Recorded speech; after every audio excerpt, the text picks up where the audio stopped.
আজ আমি বানিয়ে দেখাবো রাজকীয় স্বাদের নবাবী সিমাই। উপরে ক্রিসপি, ভিতরে দুধের মোলায়েম ক্রিম, না কনডেন্স মিল্ক না এক্সট্রা ক্রিম, একদম ঘরোয়া উপকরণে। চলুন তাহলে রেসিপিটি শুরু করা যাক।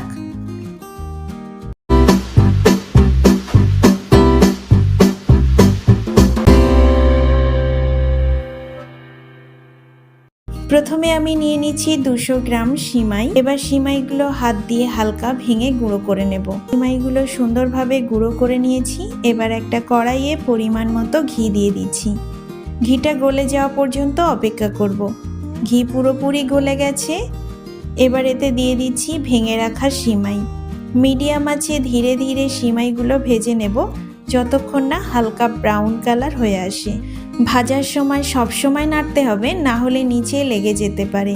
ভাজার এই অংশটা সিমাইয়ের স্বাদের জন্য সবচেয়ে গুরুত্বপূর্ণ।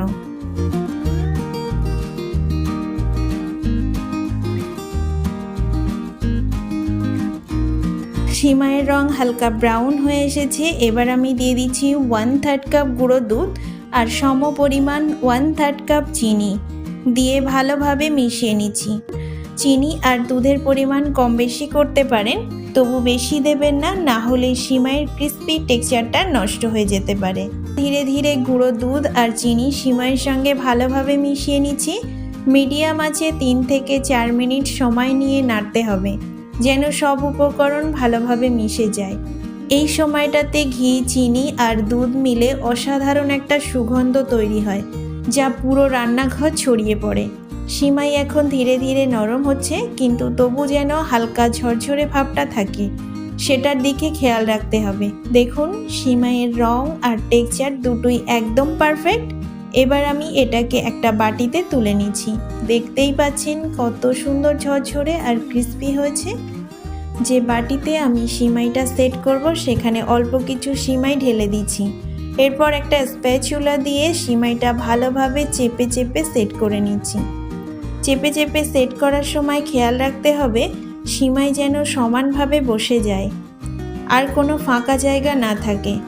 এভাবে ভালোভাবে প্রেস করে নিলে পরে কেটে পরিবেশন করার সময় অনেক সহজ হবে। আপনারা চাইলে হাত দিয়ে হালকা চাপ দিয়ে অথবা গ্লাসের পিছনের অংশ দিয়ে সেট করে নিতে পারেন। এই পর্যন্ত এসে রেসিপির কোনো অংশ যদি ভালো লেগে থাকে একটা লাইক করে দেবেন। আমার চ্যানেলে নতুন হয়ে থাকলে চ্যানেলটি সাবস্ক্রাইব করে পাশে থাকবেন। ফেসবুক থেকে দেখলে পেজটি ফলো করে দেবেন। সিমাইটা সুন্দরভাবে সেট করে নিচ্ছি। এবার দুধের মিশ্রণটা তৈরি করে নেব। এখানে 1 লিটার তরল দুধ নিয়ে নিয়েছি। প্রথমে দুধটা ভালোভাবে জাল করে নেব যতক্ষণ না একটু ঘন হয়ে আসে। দুধটা ফুটে উঠেছে। এবার চুলার আঁচ মিডিয়াম করে ধীরে ধীরে নাড়তে থাকবো যেন নিচে লেগে না যায়।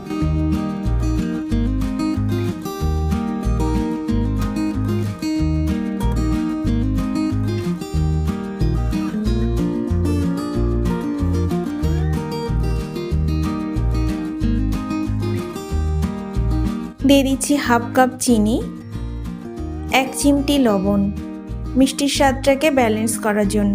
সব কিছু ভালোভাবে নেড়ে চেড়ে মিশিয়ে নেব। দুধটা অনেকটাই ঘন হয়ে এসেছে। এবার একটা বাটি নিয়ে নিয়েছি।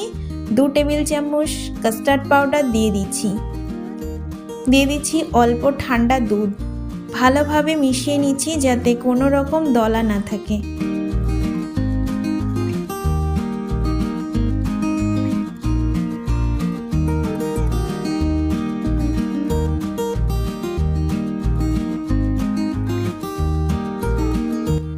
একদম মসৃণ একটা মিশ্রণ তৈরি হবে। এবার সেই কাস্টার্ড পাউডারের মিশ্রণটা ধীরে ধীরে ফুটন্ত দুধের মধ্যে দিয়ে দেব। সঙ্গে সঙ্গে নাড়তে থাকবো। কাস্টার্ড পাউডার দিলে একটু একটু করে দুধ আরও ঘন হতে থাকবে। এভাবে 1 থেকে 2 বার ফোটালেই হবে। দেখুন, এখন দুধের ঘনত্ব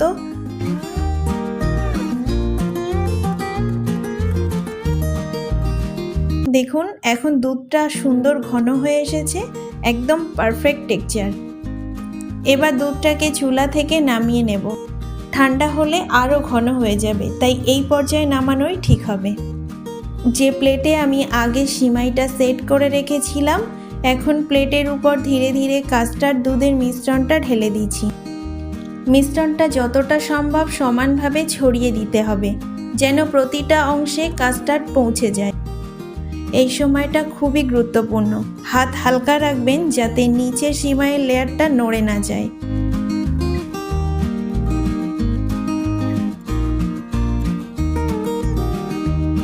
কাস্টার্ড এখন সুন্দরভাবে সেট হয়ে গেছে। এবার উপরে আমি ছড়িয়ে দিচ্ছি আগে থেকে ভেজে রাখা সিমাই। এই ক্রিসপি সিমাইটা খেতে দারুণ লাগে আর দেখতে একেবারে রাজকীয়। চেষ্টা করবেন চারিদিকে সমানভাবে ছড়িয়ে দিতে, তাহলে দেখতে যেমন সুন্দর লাগবে খেতেও একেবারে মজাদার। সিমাইটা সুন্দরভাবে সেট করে নিয়েছি। দেখতেই পাচ্ছেন নিচের লেয়ার আর কাস্টার্ডের উপর সিমাইয়ের লেয়ারটা কেমন সুন্দরভাবে বসেছে। উপর থেকে ছড়িয়ে দিচ্ছি কিছু কাঠবাদাম, কাজু বাদাম আর কিশমিশ। এগুলো শুধু সাজানোর জন্যে না, খেতেও দারুণ স্বাদে ভরপুর। এই নবাবী সিমাইয়ের স্বাদ আর সৌন্দর্য দুটোই কয়েক গুণ বাড়িয়ে দেবে। আর লেয়ারটা দেখুন একদম পারফেক্ট। এখন এটাকে কিছুক্ষণ ফ্রিজে রেখে দেব যাতে সুন্দরভাবে সেট হয়ে যায়। সারা রাতের জন্য আমি ফ্রিজে রেখেছিলাম, এখন বের করে দেখাচ্ছি। দেখতেই পাচ্ছেন কতটা লোভনীয় লাগছে, একদম রাজকীয় স্বাদের নবাবী সিমাই। এবার আমি কেটে দেখিয়ে দিচ্ছি। দেখুন উপরে ক্রিসপি, ভিতরে ক্রিম লেয়ার, খেতে যে কতটা সুস্বাদু। রেসিপিটি আপনাদের কাছে কেমন লাগলো সেটা অবশ্যই কমেন্টে জানাবেন। আজকের মতো এখানেই শেষ করছি। দেখা হচ্ছে পরবর্তী কোনো রেসিপিতে। ভালো থাকবেন, সুস্থ থাকবেন। ধন্যবাদ।